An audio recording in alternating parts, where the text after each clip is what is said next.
Well, hello everybody. I'm Sarah James from Soap School and it is lovely to be with you again today. In today's session, this is the fourth of our Pantry Soap Making sessions and I really wanted to celebrate something a bit fun with you for joining in all of these weeks. So in this session of our Pantry Soap Making series, we're going to be making Nutella soap. And you're probably thinking, well, what the heck is Nutella soap? Well, the thing is, I'm currently on a diet. I know lots of people just like me who are on diets at the moment. And we have this giant jar of Nutella, which is driving me nuts. And it's something that the kids got in when it was pancake day. And we've been left with this gigantic jar. And I'm, as I said, on a diet. And every time that I walk past, this huge jar of chocolate spread is staring me in the face and I'm sick to death of it. So I don't want to eat it, I don't want to get rid of it, so it's going in the pot and we're going to make a fabulous natural soap just using what's in your kitchen, your cupboards and your fridge. That's what the whole thing about pantry soap making is. So let's have a look at the recipe together first. So I will have to read it out to you instead. And in fact, what I'll do, I'll try and get it up at the end and I'll make sure that I actually put it up for you into the notes. But we're going to be using Crisp and Dry, which you can buy from your local supermarkets, or if you're in America or overseas, you might know it as Crisco. And if you're already soap making, you might well have palm oil in stock and you can use that too. And we're using 250 grams of that. Then we're going to be looking at 200 grams of coconut oil. Again, you can buy this from pretty much all of your supermarkets and even the local stores these days. It's a very popular item. We're using 50 grams of olive oil and we're also using 50 grams of our Nutella. And then to that we need 65 grams of our sodium hydroxide and 150 grams of water. Now, as a little extra, you might want to add in, we're going to be using some little cake decorating toppings. If you've got those, great. If you don't, it's not the end of the world. Bake it with what you have available to you and just have fun with it. So let's have a look at what we're actually going to be making. So here I have our pre-melted oils. So everything that we just went through in the recipe has just been warmed up. And this is about 100 degrees Fahrenheit at the moment.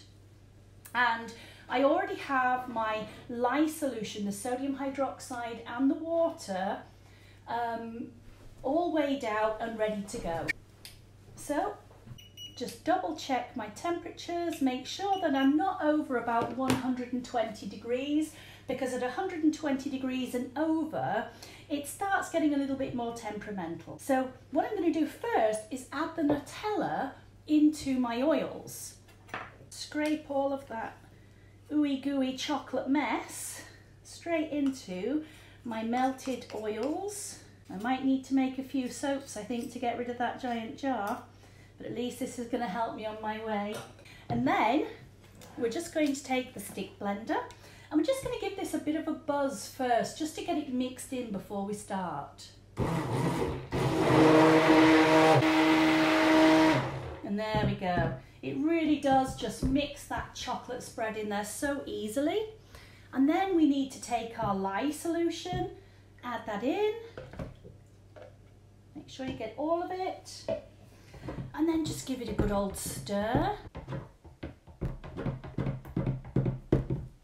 So we're just going to give it a little bit of a buzz, and we want the mixture to just start to thicken a little bit so it leaves a line or a trace on the surface.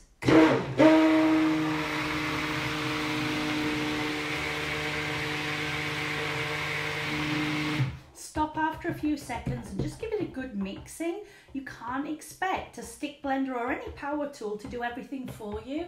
You really do need to stop and just make sure that it's all mixing properly. There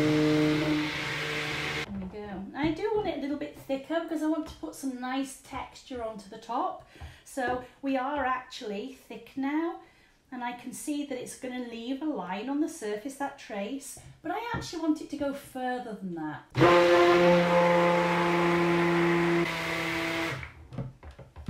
You can see it's not like it goes really super thick straight away. You really can take this to different levels, from quite runny through to quite thick, depending on the texture that you want it to be.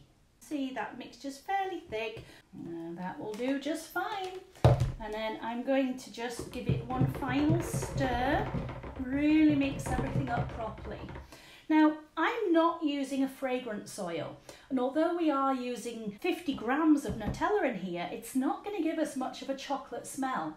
If it's something that you're really passionate about, you could go online and you could purchase a chocolate fragrance oil. You'd need about 10 to 15 mils or 10 to 15 grams of a cosmetic grade chocolate fragrance oil. So if it's something you really want in there, you absolutely could. But this whole series is really about utilising what you already have in your house. And not everybody is going to have that right now. So we're going to leave it just with that lovely Nutella.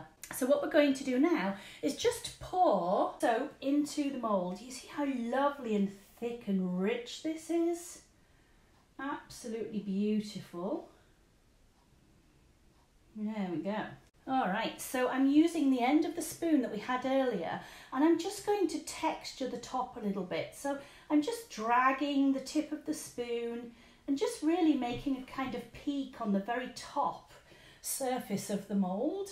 And then I can reverse it and do exactly the same on the other side, pull it up. Now there's loads of ways that you can texture your soap. Just have fun, you can't go wrong with this. It really is about what you like, the style that you like. Use different kitchen tools even and see what kind of patterns they create. But I'm quite happy with that. And then to finish this beautiful soap, all I'm going to do is take some cake decorating. These are obviously what my granddaughter and my daughter have been playing with. And why not? Let's steal some of the condiments. All right, so I'm just going to sprinkle some of these onto the surface. These are pretty. They've got like 3 different colours to them. They do look lovely. And then I also have these super pretty gold sugar stars. Don't they look pretty? So I think instead of just shaking these, I'm going to put a few in my hand and just kind of sprinkle them onto the surface. I'm sure there's a fancy way of doing this. I am not a food goddess, sadly. I'm sure you'll do a much better job with your sprinkles. There we go. Oh, you can't have too much. How gorgeous does that look? That is one beautiful chocolate soap, all made with that rather naughty Nutella. I am really looking forward to having this one out and cut. I really would love to hear what you think about this soap as well. If this is something that you're going to make, do come on and share some of your photos with me. I'm going to make sure that this goes up onto YouTube for you so you can watch the replay on YouTube or on our Facebook account.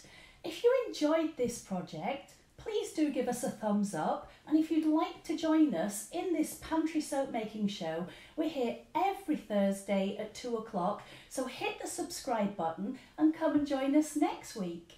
And in next week's episode, we're going to be making apricot and coconut soap. So I look forward to seeing you again soon, and I hope you enjoyed today's session of Pantry Soap Making with Sarah from Soap School. Bye bye for now, everyone.